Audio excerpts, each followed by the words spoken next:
The contractor's voice shook when he said, "Do not come alone. Bring your children." And in that moment, I knew my husband had taken secrets to the grave. I was standing in the back row of the small memorial chapel in Dallas, holding a folded program with my late husband's name printed in gray ink, when my phone vibrated in my palm. I almost ignored it. Jonathan had been gone for a year, and I had learned the hard way that most interruptions no longer mattered. But something about the insistence of the vibration made my chest tighten. The screen showed an unfamiliar number, saved only as renovation crew. I stepped quietly into the hallway, the scent of polished wood and old flowers clinging to the air, and answered. "Mrs. Carter," the man said, clearing his throat. "This is Daniel. We're working on your husband's office. I need you to come by the house today." There was a pause, heavy and uncomfortable. "Is something wrong?" I asked. Another pause. Then, more quietly, "Please don't come alone. Bring your children. Both of them." My fingers went cold around the phone. I asked him what he meant, what they had found, but he refused to explain. He repeated the same sentence, slower this time, as if choosing each word carefully. "Do not come alone." The line went dead. I stood there in the hallway, listening to the muffled sound of the memorial service continuing behind me, and felt the ground beneath everything I thought I knew begin to shift. Jonathan Carter had been a respected urban architect, the kind of man people trusted with long-term city projects and quiet advice. For nearly 4 decades, I believed I knew every corner of his life. We raised 2 sons together. We shared dinners, holidays, arguments, reconciliations. I had watched him sketch buildings at the kitchen table late into the night, his pencil steady, his mind always somewhere far ahead. But the room Daniel was renovating was the one place I had avoided since Jonathan died. His office, the space where he spent his final hours. 3 weeks earlier, on what would have been our 39th wedding anniversary, I had finally decided to let it change. I told myself it was time. Time to turn the room into something brighter, something forward-facing, a reading room for the grandchildren, a place that did not smell like old paper and silence. Now, a stranger was telling me to bring my sons like witnesses.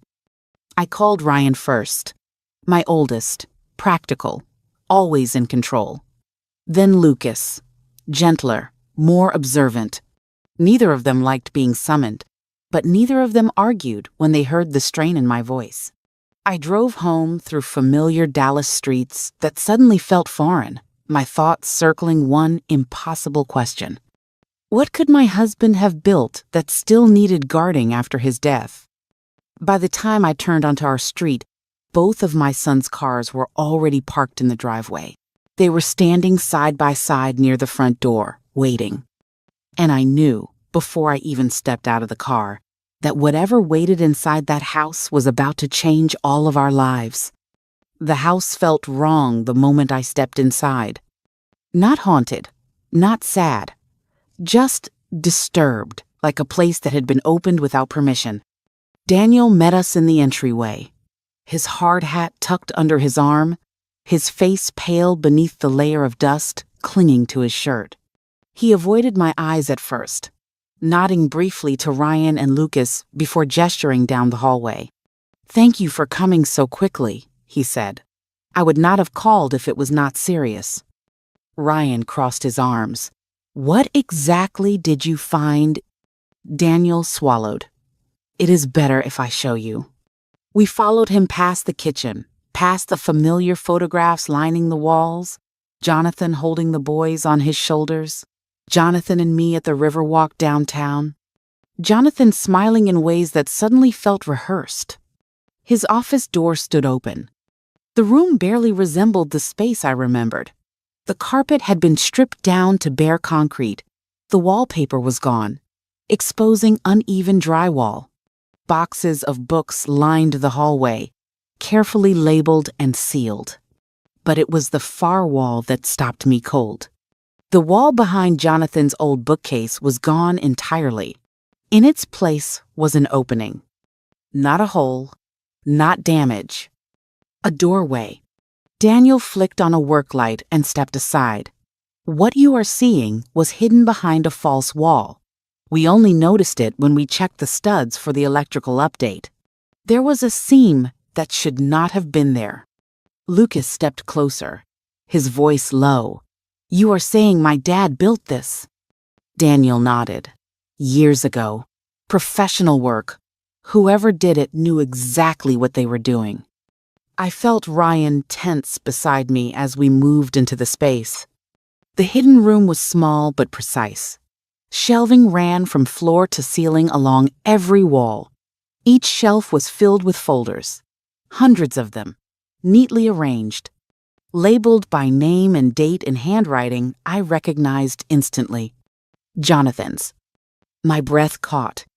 This was not storage. This was not sentimentality. This was cataloging. I reached for the nearest folder without thinking. Inside were photographs. A man entering a restaurant. The same man speaking with someone outside a parking garage. Bank statements. Handwritten notes. Dates spanning years. I closed it and opened another. More faces. More places. More details. Ryan grabbed one from a higher shelf and flipped it open. His face drained of color. Mom, he whispered. These are people we know. Lucas was staring at a folder on the lower shelf. This one just has a year on it. No name. He pulled it out and handed it to me.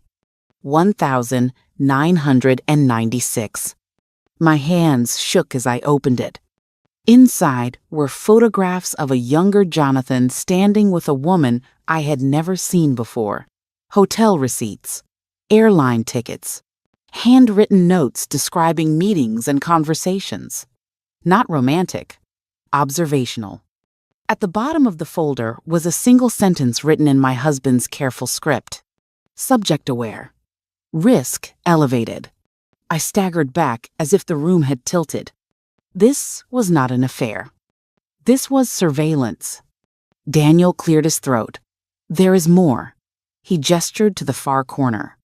A metal safe had been built directly into the wall, its edges perfectly flush, nearly invisible without the wall torn away. We did not open it, he said. We thought that should be your decision. Ryan turned toward me, his voice sharp with disbelief. Mom, what was Dad doing? I looked around the hidden room at the shelves, the files, the years of quiet documentation. And for the first time since Jonathan died, a terrifying thought took shape. My husband did not just design buildings. He built systems. And whatever this system was, it was never meant for me to find. Ryan was already kneeling in front of the safe before I could answer. It was a simple keypad, 4 digits, worn smooth from use. He tried our anniversary first. Nothing. Then Jonathan's birthday. Nothing again. Lucas watched the shelves instead of the lock. His eyes moved slowly, carefully, like he was reading a map. Dad planned everything, he said quietly. If this is here, it means he expected someone to find it eventually. That sentence sent a chill through me. Ryan tried another code. The keypad beeped, then clicked. The door swung open. Inside were 3 items placed with deliberate care. A thick leather-bound notebook, a stack of old digital storage drives sealed in plastic, and a passport. Ryan lifted the passport first. It was Jonathan's face, Jonathan's eyes, but the name was not my husband's. My knees weakened, and I reached for the edge of the shelf to steady myself. That is not possible, I said, though my voice did not sound convincing even to me. Lucas took the notebook. His hands trembled as he opened it. Every page was filled with Jonathan's handwriting, dates, names, dollar amounts, locations, short notes written in precise language, paid in full, file closed, risk neutralized. Ryan flipped through faster, his jaw tightening. These are transactions. Consulting fees, maybe. Off the books. Lucas shook his head. These are not fees. There are no contracts, no services listed, just outcomes. My mind raced backward through memories I had never questioned. Jonathan leaving early, coming home late. Trips, he said, were inspections or city consultations. The way he never talked about certain projects. I had called it professionalism. What if it was something else entirely? I picked up one of the storage drives. It was labeled only with a date that made my breath catch. The year our youngest son nearly died in a car accident caused by a drunk driver who vanished without charges ever filed. The driver had never been found. I set the drive down slowly. Ryan exhaled sharply. "Mom, you need to tell us if you knew about any of this." I met his eyes and saw something I had never seen there before. Fear. Not for himself. For me. "I knew nothing," I said. And in that moment I understood how little that mattered. Because whether I knew or not, I had lived inside the protection of whatever this was. Lucas turned another page in the notebook and froze. "Mom, there is a section in here marked with your name." My heart slammed against my ribs. He hesitated, then handed the notebook to me. There it was, my name, written in the same careful script as everything else. Evelyn Carter, status protected. No dates, no payments, just that single phrase. Protected from what? Ryan stepped back, running a hand through his hair. This is not just shady. This is dangerous. Dad was involved in something that could get people killed. As if summoned by his words, a sound echoed faintly through the house. Footsteps. Not ours. Daniel appeared in the doorway, his face tense. "Mrs. Carter, I need to tell you something. Before I called you today, someone came by the house." Ryan snapped to attention. "Who?" "A man. He said he was checking permits. Asked questions about the renovation. About the office." Daniel swallowed. He knew exactly where to look. Silence filled the room. Lucas spoke first. He was not asking. He was stating a fact. Dad was not the only one who knew this room existed. And whoever else knew had just realized it was exposed. The knock came less than an hour later. Not loud, not aggressive, just firm enough to announce authority. Daniel stiffened. Ryan moved instinctively in front of me, while Lucas stepped closer to the doorway of the hidden room, his eyes scanning the shelves as if trying to memorize everything at once. I followed the sound down the hallway, my heart beating so hard I could hear it in my ears. When I opened the front door, 2 men stood on my porch. Dark jackets, neutral expressions, no visible weapons. "Mrs. Evelyn Carter," the taller one said. My name already sounded wrong in his mouth. "My name is Samuel Reeves. This is my partner. We need to speak with you about your late husband's estate." Something in his tone told me this was not a request. Ryan appeared beside me. "My mother does not answer questions without counsel." Reeves nodded, almost sympathetically. "We are not here to accuse anyone. We are following up on irregularities tied to a former associate of your husband who has recently gone missing." Missing. The word landed heavier than he intended. Inside, Lucas had gone still. I could see him through the doorway, his gaze fixed on the hidden room as if it might vanish if he looked away. "Please," I said, "come in." The men stepped inside, their eyes moving quickly, professionally, taking in the stripped walls, the renovation debris, the open doorway to the office. Reeves stopped when he saw it. The exposed wall. The absence of surprise on his face told me everything. You found it, he said quietly. Ryan's head snapped toward him. You already knew this room existed. Reeves did not deny it.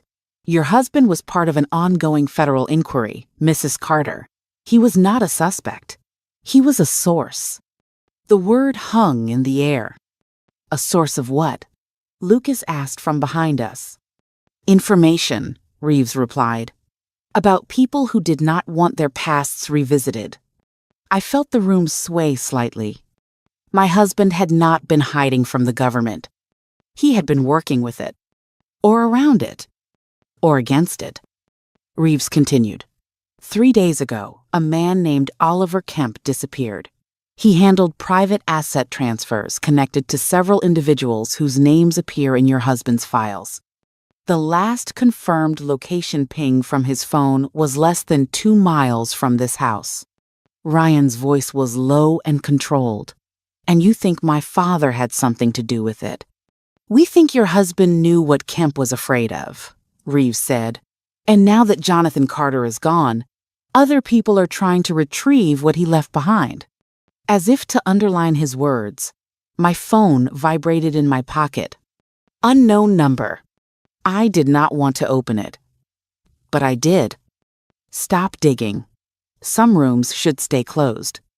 Lucas read it over my shoulder, his face drained of color. They know we are here, he said. Reeves nodded grimly. That is why we need to secure everything in that room, tonight. Ryan stepped forward. You cannot just take it. This is our family. Reeves met his gaze. And right now, your family is in danger. He lowered his voice. Mrs. Carter, your husband was very careful enough to keep you safe for decades. But the moment that wall came down, the protection he built started to fail. Another vibration. Another message. If you open the safe again, your children pay the price. I felt something inside me harden. For years, I had been the one protected, shielded, unaware. But the moment my sons were threatened, fear gave way to something else. Resolve. I looked at Reeves. You said my husband was a source. Yes. Then you are going to help me understand exactly what he was protecting. And who. Because whoever is sending these messages thinks I will stop. I met his eyes steadily. They do not know who my husband married. And they have no idea what a mother is willing to face when her children are no longer safe. Reeves asked us to sit down, but my legs refused.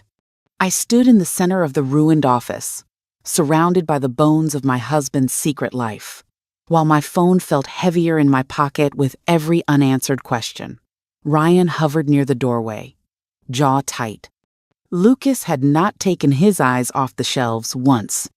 There is something else you need to know, Reeves said carefully.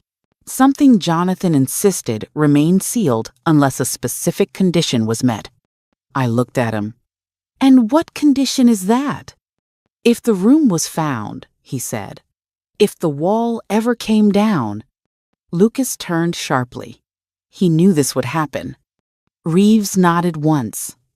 Your husband prepared for this scenario years ago. He gestured toward the leather notebook still open on the desk, toward my name written there, toward the single word beneath it. Protected. Reeves lowered his voice. Mrs. Carter, Jonathan was not collecting information to gain power for himself. He was building leverage to keep something buried. Something about me. The realization struck like a physical blow. Ryan shook his head. That makes no sense. Our mother has never been involved in anything like this. Reeves did not argue. He reached into his jacket and pulled out a thin folder, unmarked, worn at the edges as if it had been handled many times. Jonathan gave this to us under strict instructions. He said it was not to be opened unless you were present. My heart began to race. He placed the folder on the desk and slid it toward me. Inside was a birth certificate. Not mine. It listed a different name, a different city, A different set of parents, but the date was the same. My date. "This is wrong," I whispered. Lucas leaned in, reading over my shoulder. "Mom." The room seemed to tilt.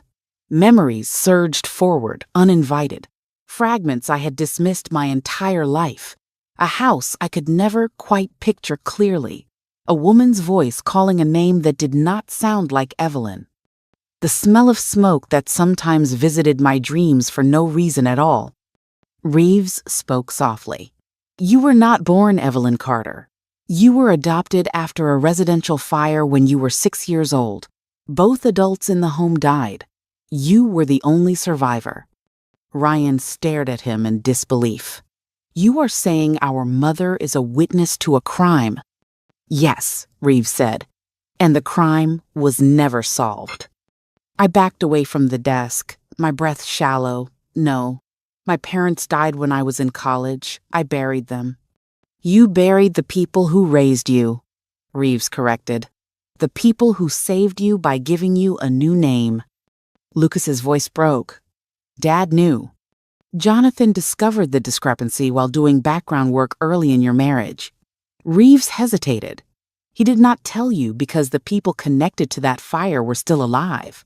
Still powerful. Still capable of erasing loose ends." Silence filled the room. My husband had married a woman whose past could get her killed, and he had chosen to protect that secret at any cost. "That is why your name has no payments attached," Reeves continued. "Jonathan never took money for you. Everything he built was to make sure no one ever went looking for who you used to be." My knees gave out and Ryan caught me before I fell. I felt grief then, not just for Jonathan, but for the child I had been, the truth I had never been allowed to remember. Lucas whispered, "The messages, the threats, they are not about Dad." "No," I said, finally understanding. "They are about me." And somewhere out there, someone had just realized that the woman they thought had disappeared decades ago was still alive. And no longer hidden. The first blow did not come to me. It came to my sons. The next morning, Reeves returned with 2 other agents. Their faces were grim in a way that made my stomach drop before they said a word. "Someone accessed Jonathan's old network backups overnight," Reeves said. "Whoever has been circling this house is not guessing anymore. They are moving." Ryan's phone rang, as if summoned by the sentence. He answered, listened for less than 10 seconds, then slowly lowered the phone. The color drained from his face. "That was my firm," he said. "There is an investigation. Someone leaked internal emails under my name. They are accusing me of fraud. If this sticks, I lose everything." Lucas's phone buzzed next. He read the message, swallowed hard, and looked up at me with eyes I had only seen once before, the day Jonathan died. "The school district put me on leave," he said. "They received an anonymous complaint. They are saying I altered records, that I took money." I felt something inside me snap into place. This was not intimidation. This was eradication. They were not trying to scare me into silence. They were trying to leave me with nothing to protect. Reeves nodded slowly. "This is how they operate. They isolate, destroy credibility, remove support systems. By the time the truth comes out, no one is left standing to tell it." I pressed my hands flat against the table, forcing myself to breathe. Jonathan had prepared for this. I could feel it. Every file, every date, every contingency. "There has to be something else," I said. "Something my husband left that they did not find." Reeves hesitated. "There are references in his notes to recordings. Physical ones, not digital. He wrote that they were stored somewhere meaningful, somewhere no one else would think to search." Lucas looked up sharply. "Meaningful to him or to you?" "Both," Reeves said. My mind began to move differently then. Not in panic, in patterns. Jonathan never hid the most important things where logic alone could find them. He hid them where emotion would guide the search. And suddenly I knew. The attic. Not the storage attic. The crawl space above the hallway where Jonathan used to climb with the boys when they were young. The place, he said, made him feel grounded because it reminded him that every structure needed a hidden support. Reeves sent a team immediately. They returned 30 minutes later, carrying a small fireproof case wrapped in insulation. Inside was an old recording device and a single envelope addressed to me in Jonathan's handwriting. My hands trembled as I opened it. "If you are reading this," he had written, "then they have found you again, and I am not there to stop them." I closed my eyes. Inside the case was a recording, dated 3 weeks before his death. Reeves played it. Jonathan's voice filled the room. Calm, controlled, familiar. "Evelyn, if this is happening, then the people connected to the fire know you are alive. They always feared this moment, that you would remember, that someone would listen." There was a pause, then another voice. Older, rougher, nervous. "I recognize you," the man said. "I recognized you the first time I saw you at that charity event years ago. You did not remember me, but I never forgot your face." My blood ran cold. Jonathan spoke again. "Say your name." A sigh. Then, James Hollis. Reeves stiffened. "That name is not in any of our databases." "That is because it is not his real one," Jonathan said on the recording. "He has used at least 4 identities since the fire." The man laughed softly. "You should have let it go, Jonathan. She was safe, quiet, forgotten." Jonathan's voice hardened.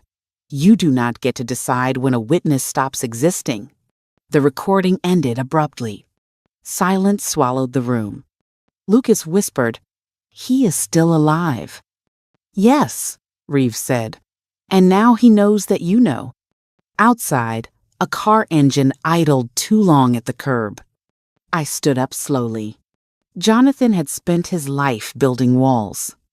It was time I walked through them. The car did not leave. It sat there across the street, engine humming, lights off, a shape barely visible through the afternoon glare. Reeves noticed it at the same moment I did. I could tell by the way his posture changed, by the way his hand moved just slightly toward his jacket. "Everyone stay inside," he said quietly. Ryan stepped toward the window anyway. "That is not one of the neighbors." "No," Reeves agreed, "and it is not coincidence." The front doorbell rang. Once, slow, deliberate. My heart should have raced. Instead, a strange calm settled over me. The kind that comes when fear finally runs out of places to hide. "I know who it is," I said. Ryan turned to me sharply. "Mom, do not open that door." "I will not run anymore," I replied. "Not after everything Jonathan gave up to keep me alive." Reeves signaled his team, weapons drawn but lowered.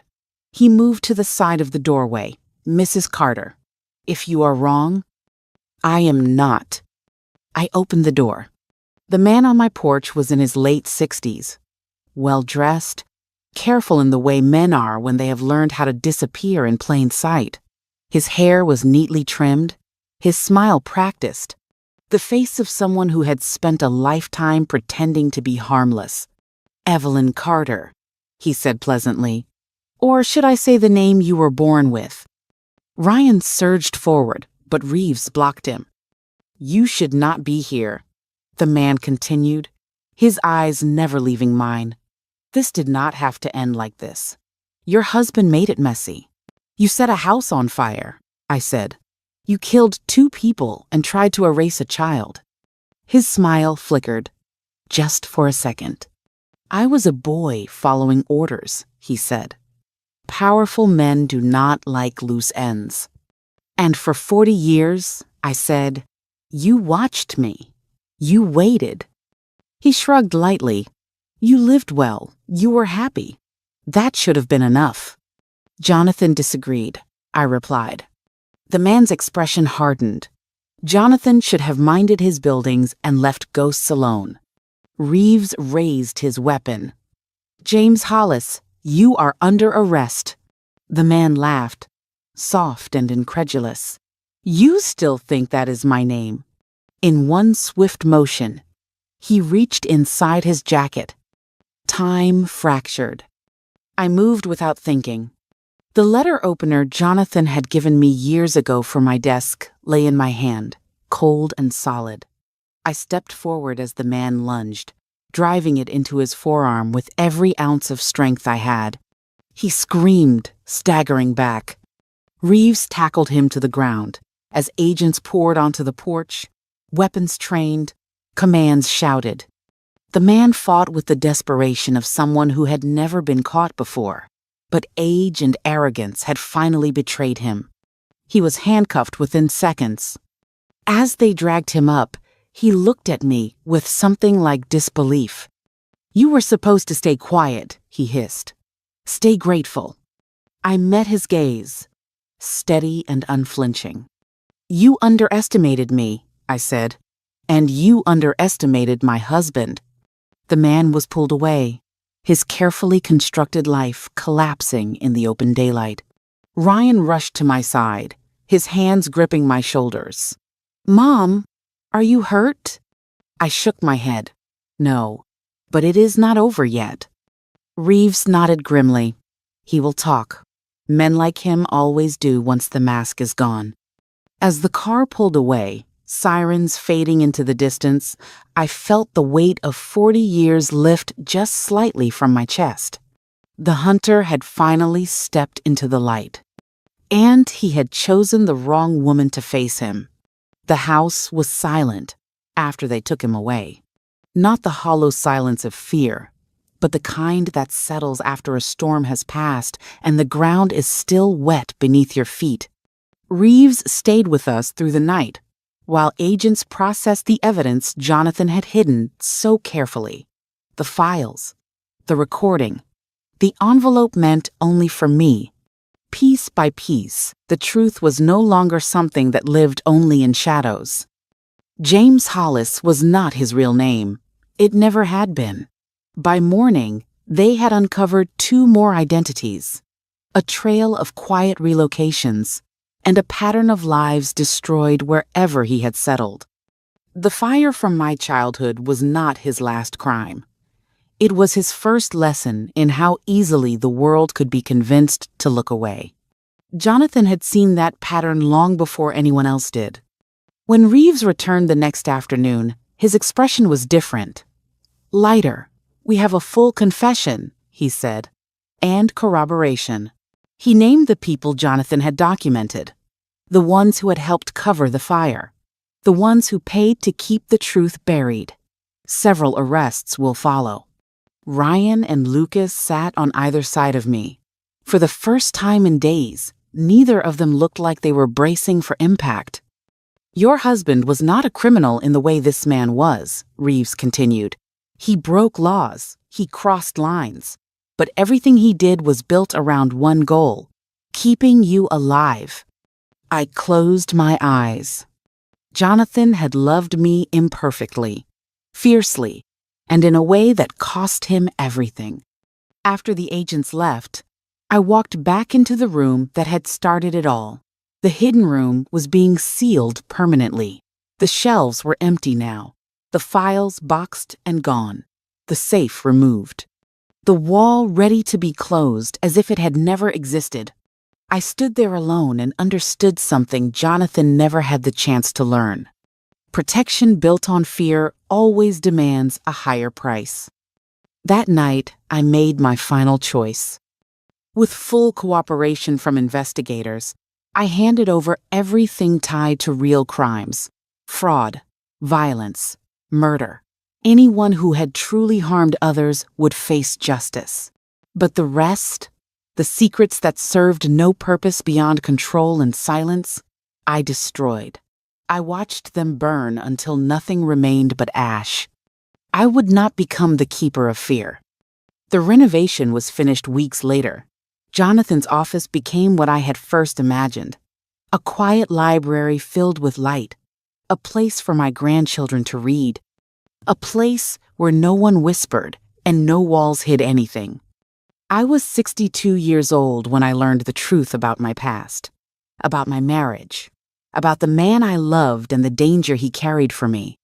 And I was strong enough to face all of it. I am not the frightened child who survived a fire. I am not the woman who lived unknowingly under protection. I am someone who chose truth over fear and life over silence.